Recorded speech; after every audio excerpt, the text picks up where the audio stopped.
এক ভাই প্রশ্ন করেছেন, আমি বাসা ভাড়া অ্যাডভান্স দিয়েছি 2 মাসের। এই 2 মাসের টাকা বাড়িওয়ালা প্রতি মাসে ভাড়া থেকে কাটবেন না। বাড়িওয়ালা বলতেছেন, আপনি যখন বাসা ছাড়বেন তার 2 মাস আগে আমাকে জানাবেন, তখন সে হয়তো শেষ 2 মাস ভাড়া দিবে না। এখন এই টাকার যাকাত কে দিবে? শেষ 2 মাস যখন সে ভাড়া দিবে না,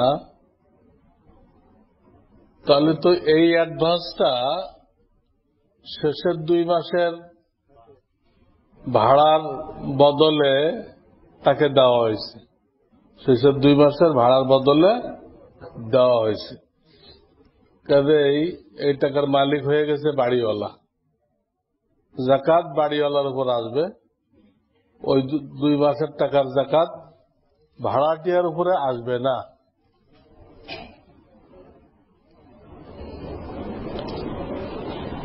স্ত্রীর কাছে 50,000 টাকার স্বর্ণ আছে, নগদ আছে 1500 টাকা। যাকাত কি স্বামী দিবে না স্ত্রী? ইসলামে প্রত্যেকের মালিকানা ভিন্ন। আপনার মালিকানা ভিন্ন, স্ত্রীর ভিন্ন, আপনার ছেলের ভিন্ন, আপনার মেয়ের ভিন্ন। আজকে যে হলো তার মালিকানাও ভিন্ন। আজকে যে দুনিয়া আসলো তাকে কেউ গিফট করতে পারে, এটা তার। ওটা বাপ মা তার জন্য খরচ করতে পারবে, নিজেদের জন্য না। তো ইসলামে প্রত্যেকের মালিকানা ভিন্ন। কাজে স্ত্রীর কাছে 50,000 টাকা স্বর্ণ আছে। এই স্বর্ণের মালিক যদি স্ত্রী হয়ে থাকে তো যাকাত ওনাকে দিতে হবে। স্বামী দয়া করে দিলে অন্য কথা, কিন্তু দয়া করে দিতে হলে পারমিশন নেওয়া লাগবে। তোমার এই স্বর্ণের যাকাতটা আমি দিয়ে দিতে চাচ্ছি। স্ত্রী অনুমতি দিলে তখন দেওয়া যায় হবে। আর যদি এই স্বর্ণের মালিকানা স্ত্রীর না হয়, স্বামীর, তো যাকাত কে দিবে? অনেক স্বামী এরকম করে, স্ত্রীকে অলংকার দেয়, পরো তুমি, কিন্তু মালিকানা আমার, তুমি পড়তে থাকো, সারা জীবন পড়ো, কিন্তু মালিকানা আমার। তাহলে সর্ব অবস্থায় ওই অলংকারের যাকাত কার উপর আসবে? স্বামীর উপর আসবে। আর স্ত্রীকে মালিক বানায় দেয়, তাহলে মূলত স্ত্রীর উপরে আসবে। স্বামী দয়া করে দিতে পারে। যদি কেউ খতম তারাবি না পড়ে, সূরা তারাবি পড়ে বা পড়ায়, তার কি গুনাহ হবে? গুনাহ যদি কিছু লোক খতম তারাবি পড়ে তো গুনাহ হবে না। মূল মসলা হলো যাদের একটু দাঁড়ায় থাকার ক্ষমতা আছে তাদেরকে নবীজি খতম তারাবি পড়তে বলেছেন। আর যারা বয়স হয়ে গেছে, দাঁড়ায় থাকতে পারে না, শর্ট টাইম পারে, ওদেরকে সূরা তারাবি পড়তে বলছে। এলো মূল মসলা। কাজেই যাদের শক্তি সামর্থ্য আছে এদের খতম তারাবি পড়া উচিত। আর তারাবির সব, মসজিদে জামাতে যে সব, আপনার ঘরে যদি হাফেজ রেখে জামাত করেন ওটারও একই সব। একটা হাফেজ রেখে আপনার ঘরে তারাবির জামাত চালু করলেন, আপনার আশেপাশের লোকজন ওই তারাবিতে শরীক হলো, তো মসজিদে জামাতে যে সব ওই সব। আজকাল তো মসজিদে জামাত গুলো সমস্যা, ওই হাফেজ সাহেবদের জন্য টাকা কালেকশন করে কিনা? এটা তো তারাবি আশঙ্কাজনক হয়ে যায়, তো তারাবি বাতিল হয়ে যাবে কিনা। বহুত লোক হাবেশ সাহেবদেরকে নিজেদের বাড়িতে রেখে আলাদা জামাত করে, এবং দরকারও। কারণ দুনিয়াতে যে পরিমাণ হাফেজ আছে ওই পরিমাণ মসজিদ নেই, তাহলে বাকি হাফেজগুলো কোথায় তারাবি পড়াবে? এই জন্য শরিয়াতে মসজিদের তারাবির যে সব, ঘরের তারাবির সেই সব। এই তারাবির জামাত চালু করছেন দ্বিতীয় খলিফা ওমরে ফারুক রাদিয়াল্লাহু তাআলা আনহু, উনি চালু করছেন, কিন্তু তিনি কোনোদিনও ওই জামাতে শরীক হইতেন না। উনি ওনার বাসায় জামাত করতেন। তিনি চালু করছে। আগে তো মসজিদে অনেক জামাত হতো, এই ওখানেরটা ওখানেরটা ওখানে, হয়তো ওমর সবগুলো ভেঙে এক জামাত করে দিল, উনি শরীক হইতেন না, সব বরাবর। ব্যক্তিগত হাদিয়া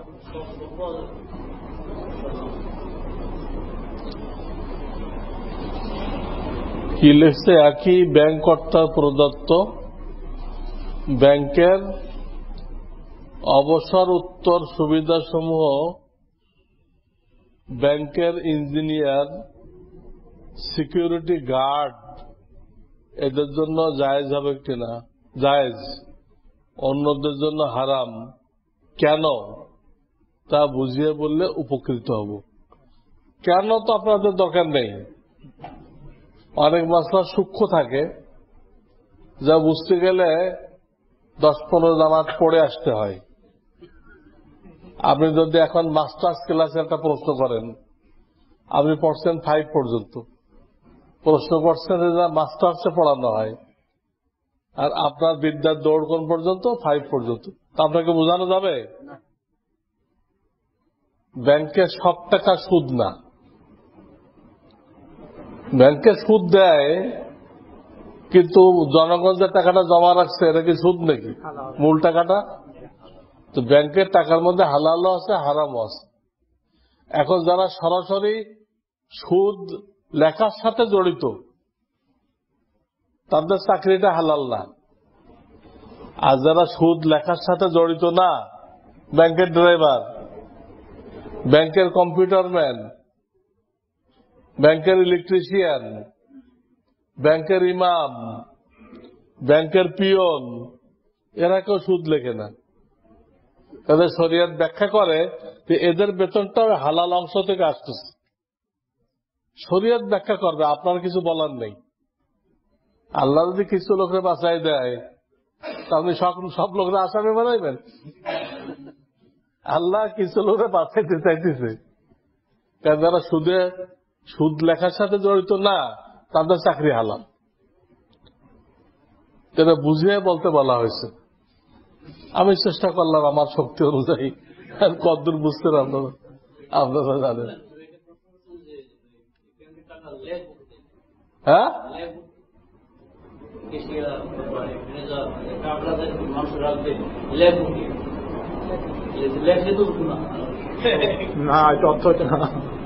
শুধু লেখা না, মানে এই পুরা লেনদেনের সাথে যারা জড়িত, টাকাটা তারা জনগণ থেকে সুদ কালেকশন করতেছে, জনগণকে সুদ দিচ্ছে, এই চক্করের সাথে যারা জড়িত, তাতে ম্যানেজারকে নিয়ে যারা ওই কাজে জড়িত তারাই। পিয়ন তো ওই কাজের সাথে কোনো সম্পর্ক নেই। বিবাহ সহি হওয়ার জন্য কি কি শর্ত? এক পক্ষ থেকে প্রস্তাব, আর এক পক্ষ থেকে গ্রহণ। এইটা ওইখানের উপস্থিত সাক্ষীদের শুনতে হবে, টেলিফোনে বললে হবে না, সাক্ষীদের সামনে হইতে হবে এটা। আর একটা মোহর ধার্য করতে হবে, এত টাকা মোহর। তাহলে ইজাব কবুল, সাক্ষী, মোহর, এই 4টা লাগে বিবাহতে।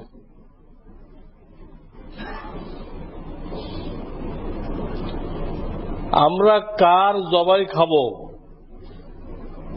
মুসলমানের জবাই খাবো যদি ইচ্ছা করে বিসমিল্লাহ না ছাড়ে, ইচ্ছা করে তো ঠিক আছে। অথবা যারা আহলে কিতাব, সত্যিকারে আহলে কিতাব, বর্তমানে আহলে কিতাব মানে ইহুদ নাসারা, এদের মধ্যে 12 আনা 14 আনা নাস্তিক। মুসলমানের মধ্যে অনেক নাস্তিক আছে না, পাসপোর্টে মুসলমান লেখে, মূলত সে নাস্তিক। ইহুদি খ্রিস্টানদের মধ্যে প্রচুর নাস্তিক আছে, ওদেরটা জায়েজ নেই। এখনো ওই সে তাওরাত মানে বা ইনজিল মানে নাস্তিক না, তো তার জবাইটাকেও হালাল রাখা হয়েছে, তার জবাইটাও হালাল। কোন ব্যক্তি রমজানের কোন এক রাতে মাগরিব, ইশা ও তারাবির নামাজ জামাতে পড়ল, তাছাড়া অন্য কোন নফল ইবাদত করল না এবং কোন গুনাহের কাজও করল না, তখন এই রাত যদি শবে কদর হয়ে থাকে, তাহলে কি এই শবে কদরের ফজিলত থেকে বঞ্চিত হবে? না, যেহেতু ঈশার নামাজ তো জামাতে পড়ছে, ঈশার নামাজ জামাতে পড়লে আধা রাত, অর্ধেক রাত ইবাদত করার সওয়াব হয়, তো রাত তো মিস গেল না। দুনক তো পড়তে বলা হয়েছে যে পুরা রাত কভার করে, কিন্তু এক ঈশাও যদি পড়ে সেও মাহরুম যাবে না, শবে কদর থেকে মাহরুম যাবে না।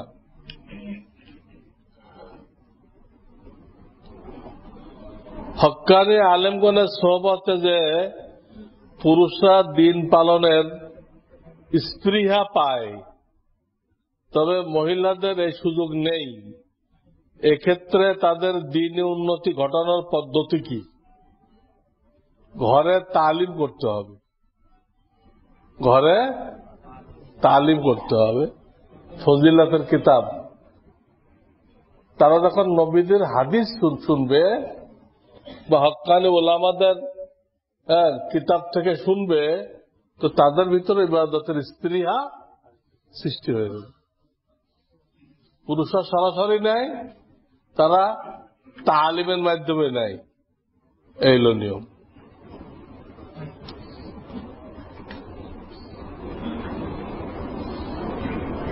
এক আত্মীয় এমন আছে যিনি গত 5 বছর 90% সময় ফজরের জামাত তরককারী, বাড়িতে যখন থাকে অন্যান্য নামাজেরও একই অবস্থা। সন্তানের মুসলমানের অনুষ্ঠানে জাকজমক করে, মুসলমানের কোনো অনুষ্ঠান নেই, গলতটার মধ্যে আছে সে। মাদ্রাসার বর্তমান সিলেবাসকে যোগ উপযোগী মনে করে না, এটা তার মনে করার কি আছে? ফজর নামাজই পড়ে না, আদার ব্যাপারই জাহাজের খবর নেওয়ার দরকার আছে? মাদ্রাসার সিলেবাস যোগ উপযোগী কিনা এটা বড় বড় আলেমরা চিন্তা করবে, ওরে চিন্তা করতে গেছে কেমন? পিঁপড়ায় যদি চিন্তা করে যে আমেরিকা কিভাবে চালানো যায়, পিঁপড়ায় চিন্তা করে কি বুঝবে? এর মাথায় কি আমেরিকা ঢুকবে? তাই সন্তানকে স্কুলে দিয়েছে, পরে মাদ্রাসায় দেওয়ার আশঙ্কা আছে। এখন প্রশ্ন হল, এমন আলেমের প্রতি আত্মীয়তার খাতির রাখি, ও এলাকার আলেম নাকি? এটা আগে কয় নেই। 95% সে ফজরের জামাত তরককারী, আলেম হলো কেমনে? কি দাওরা পড়লে কি আলেম হয়ে যায়? আলেম হওয়ার পরে এলেম অনুযায়ী আমল করতে হবে। নবীদের 4টা কাজ: দাওয়াত, কিতাব কোরআনের তালিম, সুন্নতের তালিম, আত্মশুদ্ধি। আলেম হওয়ার পরে বাকি জিন্দেগি এই 4টে কাজ নিয়ে জড়িত থাকতে হবে। আপনারা মনে করেন যেই দাওরা হাদিস পড়ছে এ আলেম হয়ে গেছে, এটা আপনাদের বুঝ, শরিয়াত এটা বলে না। দাওরা পাস করে সে ব্যবসা করলো, তাকে আলেম বলা হবে না, ব্যবসায়ী বলা হবে। দাওরা পাস করে মিডিল স্টেজে ইমাম হলো, তাকে ইমাম বলা হবে, আলেম বলা হবে না। আলেম বলা হবে এই 4টে কাজ নিয়ে যে চলতেছে: দাওয়াত ও তাবলীগ, কিতাবুল্লাহর তালিম, সুন্নতের তালিম, আত্মশুদ্ধি। সমস্ত নবীগণ এই 4 কাজ দ্বারা দিন কায়েম করছেন। আর আলেমরা হলো নবীদের ওয়ারিস। নবীরা যে 4টে কাজ রেখে গেছে, 4টা তার মধ্যে থাকতে হবে। কাজে এই টাইটেল পাস করলে তারা কি মনে করবেন না? আলেম মনে করবেন না। দেখতে হবে এই 4টে কাজ তার মধ্যে আছে কিনা। কাজে এই লোকটা মূলত কোনো আলেম না। দাওরা পড়তে পারে কিন্তু কোনো আলেম না। এর সাথে আত্মীয়তার খাতির রাখা জায়েজ আছে কিনা? তাকে আলেম হিসেবে শ্রদ্ধাবোধ জাগে না তো করতে জাগবে? এই লোকের প্রতি শ্রদ্ধা করতে আসবে? আপনার কোনো দোষ না, দোষ ওর। ওই তো শ্রদ্ধা নষ্ট করছে।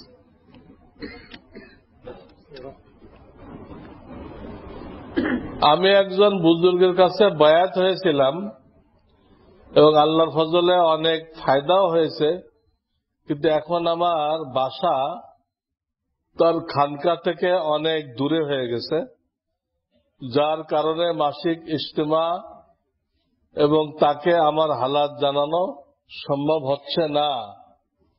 তা আমি এখন কি করব? তার কাছ থেকেই পরামর্শ নেব নাকি অন্য কোনো বুজুর্গের সাথে সম্পর্ক করব? আগের পীর থেকে ফায়দা উঠানো না গেলে সে অন্য কোনো হক্কানি পীরের সাথে সম্পর্ক করবে। আগের পীর থেকে অনুমতি নেওয়ার দরকার নেই। তার সাথে মাঝে মাঝে দেখা সাক্ষাৎ জারি রাখবে, তার দোয়া নিবে, কিন্তু ইসলাহী সম্পর্ক, যার মজলিসে যাওয়া সহজ, যার সাথে যোগাযোগ রক্ষা করা সহজ, এমন কারোর সাথে রাখতে হবে। এটা সর্বক্ষণ দরকার। একজনের কাছে হইলে আপনি আটকা পড়ে গেলেন, এটা শরীয়ত বলে না। তবে এক ডাক্তারের কাছে গেছেন, চিকিৎসা হয় না, তা আপনি আটকায় গেলেন, আর এখানে যান। একজন সাতপন্থী আলেম বলেন, উলামাদের ফতোয়ার ইতিহাস, ফতোয়ার ইতিহাস আছে নাকি? ইতিহাস আলাদা, ফতোয়া আলাদা। আমাদের জানা আছে তাদের ফতোয়ার কারণে ইমাম আজম আবু হানিফা জেল খাটছেন। এ কি বল? মনসুর হাল্লাজের মতো মহান আল্লাহর ওলি শুলিতে চড়েছেন। মনসুর হাল্লাজের শুল হয়েছে তার পীরের ফতোয়ায়। মনসুর হাল্লাজের পীর ছিল জোনায়েদ বাগদাদি, সে তো তার বিরুদ্ধে ফতোয়া দিছে। আলেমদের ফতোয়া না, তার পীরের ফতোয়ায়। সাদ সাহেব সেই ফতোয়ার কবলে পড়েছেন। এর উত্তর কি? দিমাগ খারাপ, এলেগুলো দিমাগ খারাপ। হেডকোয়ার্টারে গোলমাল আছে, কারণ তার ভুলগুলো তো মূলত ধরাই দিছে ভারতের ওলামারা। দেওবন্দ বলেন, সাহারানপুর বলেন, আরো যত বড় বড় মাদ্রাসা আছে, মূলত তারা ধরাই দিছে। তা আপনি রুজু করেন। আর বাংলাদেশের আলেমরা কইছে যে আপনাকে যেহেতু রুজু করতে বলছে, আপনি রুজু না করে বাংলাদেশে আসেন না। ভুল তো এরা ধরাই দেয় নাই, ভুল ধরাই দিয়েছে কে? দারুল উলুম দেওবন্দ, তার শ্বশুরের মাদ্রাসা সাহারানপুর, ওখানে যে বেফাকুল মাদারেস আছে তারা, লখনৌর ওলামারা। ভারত থেকে অন্তত 20টা কিতাব লেখা হয়েছে যে আপনার এই ভুল, আপনি রুজু করেন। উনি আজ পর্যন্ত করেন নাই। রুজুর নামে যে তামাশা করছে, রুজুর নামে কি করছে? তামাশা। এই তামাশা বুঝতে হলে আদর্শ নারী নামে একটা পত্রিকা আছে, যেখানে নিয়মিত আমার লেখাও ছাপে। ওই পত্রিকায় যেটা কারেন্ট সংখ্যা, ওটা দেখেন। উনি রুজুর নামে কি তামাশা করছে। রুজু করে নাই তো, দেওবন্দের রুজু করতে কইছে। পয়লা তো দেওবন্দের খুব তারিফ করছে, হ্যাঁ ওলামাদের সকল করা উচিত, তারা ভুল না ধরলে কে ধরবে, খুব তারিফ তুরিফ করছে। করে রুজুটা কিভাবে করছে? যে যদি আমার দ্বারা কোন নবীর শানে কোন অসম্মানজনক কথা হয়ে থাকে, তাহলে আমি এর থেকে রুজু করতেছি। এই যদি কয়ে রুজু করছে, অথচ অসম্মানজনক কথা নিশ্চিতভাবে হয়েছে, বারবার হয়েছে। অসম্মানজনক কথা বারবার হয়েছে, অথচ উনি করতেছি কি, যদি হয়ে থাকে তাহলে রুজু করলাম। তো ফাঁক রাখছে এখানে। এইরকম রুজু 100 বার করলেও কি হবে না, রুজু হবে না। কাজেই যে লোক কইছে যিনি আমাদের ফতোয়ার কবলে পড়ছে, ফতোয়া তো উনি নিজেই ফতোয়ার কবলে পড়ার ব্যবস্থা করছে। উনি নিজেই, আপনি একটা বেগানা মহিলা নিয়ে ঘুরতেছেন, লোকেরা আপনার ব্যাপারে কুকু ধারণা করলো, আর এই লোক চিল্লা লাগায়, আমার বেগানা একটা মহিলা, বোরকা নেই, তারে হাত ধরে হাঁটতেছে, আপনার বদগুমানি করলো। তো পাবলিক দায়ী না আপনি দায়ী? আপনি দায়ী। আপনি একটা মেয়ে, বালেগা মেয়ে, আপনার মেয়ে হইতে পারে না, যে কেউ বোরকা টোরকা নেই, আপনি লয়ে ঘুরতেছেন। তো যেই দেখবে সে বদগুমানি করবে না? এই বদগুমানের জন্য কি পাবলিক দায়ী না ওই লোকটা দায়ী? সে তো বদগুমানের রাস্তা খুলে দিছে। তো সাদ সাহেব নিজে রাস্তা খুলে দিচ্ছেন। ওনার ব্যাপারে যে বিতর্ক হয়েছে, এটা উনি নিজে রাস্তা করে দিচ্ছেন। উনি বিতর্কিত কথা বলছেন কেন? ইসলাম কারো বাপের সম্পত্তি না। একটা কংক্রিট জিনিস কিয়ামত পর্যন্ত একই থাকবে, যা আছে তাই বলতে হবে। আমাদের নিজের পক্ষ থেকে কিছু বলা অধিকার নেই। আমরা যা বলি সব কোরআন কিতাব দেখে দেখে হুবহু ওইটা পেশ করি। বেশি বেশি কোন জায়গায় উদাহরণ দেওয়া হয় কথা সহজ করার জন্য, কিন্তু মূল কথাটা কোরআন হাদিসের। তিনি সহি ব্যাখ্যা দেন নাই, ইচ্ছা করে হোক ভুলে হোক সহি ব্যাখ্যা দেন নাই। এই জন্য পুরা দুনিয়ার উলামারা ওনার বিরুদ্ধে চলে গেছে। তারপর তো উনি রুজু করতেন, ভুলটা স্বীকার করতেন, তো সব ঠিক হয়ে যেত।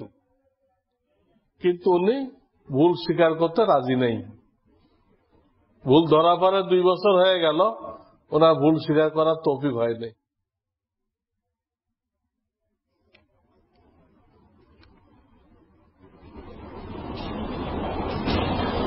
খালি গায়ে কোরআন তেলাওয়াত করা জায়েজ আছে কিনা? জায়েজ থাকলেও উচিত না, কারণ কোরআন তেলাওয়াত মানে আল্লাহর সাথে কথাবার্তা বলা। আল্লাহর সাথে, তো আল্লাহর সাথে কথাবার্তা বলতেছেন, তাহলে এটা আল্লাহর দরবারের শান বজায় রাখতে হবে না? তাদের শরীর ঢেকেই তেলাওয়াত করা উচিত। অশুদ্ধভাবে কোরআন তেলাওয়াত করলে গুনাহগার হবে কিনা? যদি সে শুদ্ধ করার ফিকিরে থাকে তাহলে গুনাহগার হবে না। আর তাহলে শুদ্ধ করার কোন ফিকির নেই, অশুদ্ধটাই চালাইতেছে। হাদিসে আছে এরকম তেলাওয়াতকারীর জন্য লানত করে কোরআন। কোরআন লানত করে, কারণ সে কোরআনের মাথা ভাঙতেছে, হ্যাঁ, হাড্ডি ভাঙতেছে, অর্থ নষ্ট হয়ে যেতেছে।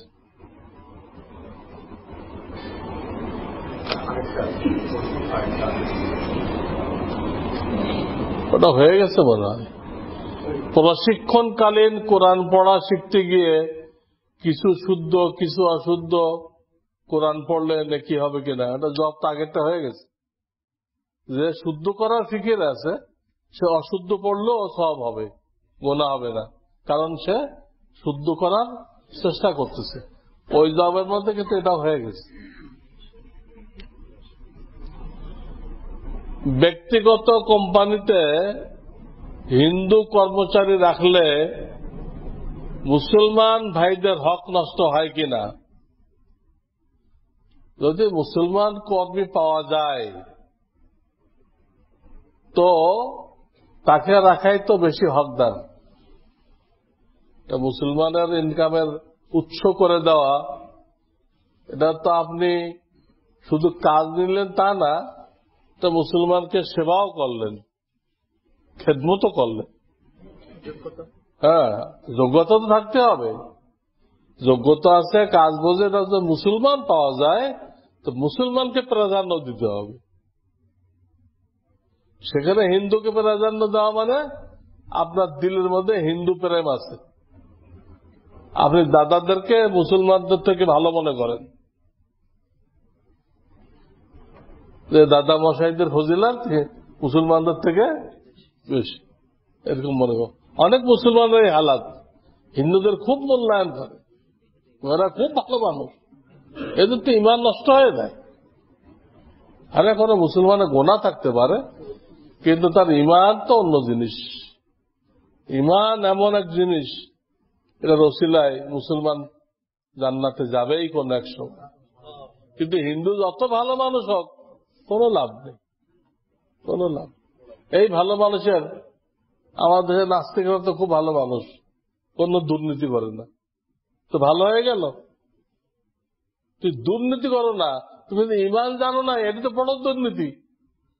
তোমার সৃষ্টিকর্তার উপরে ইমান আনো নাই তুমি, এটা কি সবচেয়ে বড় দুর্নীতি। এটা তুমি নামাজ পড়ো না, এটা সবচেয়ে বড় দুর্নীতি। তবে সে ভালো হলো কেমনে? অনেক ভাই রমজান উপলক্ষে আল্লাহর ঘরে আসেন, তারা যাতে রমজানের পরও আসা যাওয়া করেন, এই জন্য সব মুসাল্লিদের দায়িত্ব তাদের সাথে একটু যোগাযোগ রাখা, মহাব্বত রাখা, তাদেরকে বুঝানো যে আল্লাহ এক ওসিলায় তোমাকে আল্লাহর ঘরে নিয়ে আসছেন, তুমি এটা ধরে রাখো, ইনশাআল্লাহ পরকালে এক চান্সে বেশি চলে যাইবা। রমজান অনেক মুসাল্লি বেশি হয় না, কিন্তু রোজার পরে তারা আসে না। আর কেন আসে না? তাদের কেউ দাওয়াত দেয় না, বুঝায় না, তাদের সাথে সম্পর্ক রাখে না। তো যেহেতু রমজানের ওসিলা এসে গেছে, রমজান বরকতের মাস, শয়তান বন্দী থাকে, যে কারণে অনেক গুনাহগার লোকও চলে আসে। আর এই লোকগুলোকে বুঝায় ধরে রাখা, এটা ইমাম, মুয়াজ্জিন, মুসাল্লি এনাদের দায়িত্ব। টার্গেট করে এদের সাথে সম্পর্ক রাখা, উঠা বসা করা, এদেরকে বুঝানো আমাদের সকলের দায়িত্ব। একটা লোক যদি আপনার আমার ওসিলায় নামাজি হয়ে যায়, তো সারা দুনিয়ায় যত হীরা মণিমুক্তা আছে সবটার মালিক হইলে যে লাভ, তাতে বেশি লাভ।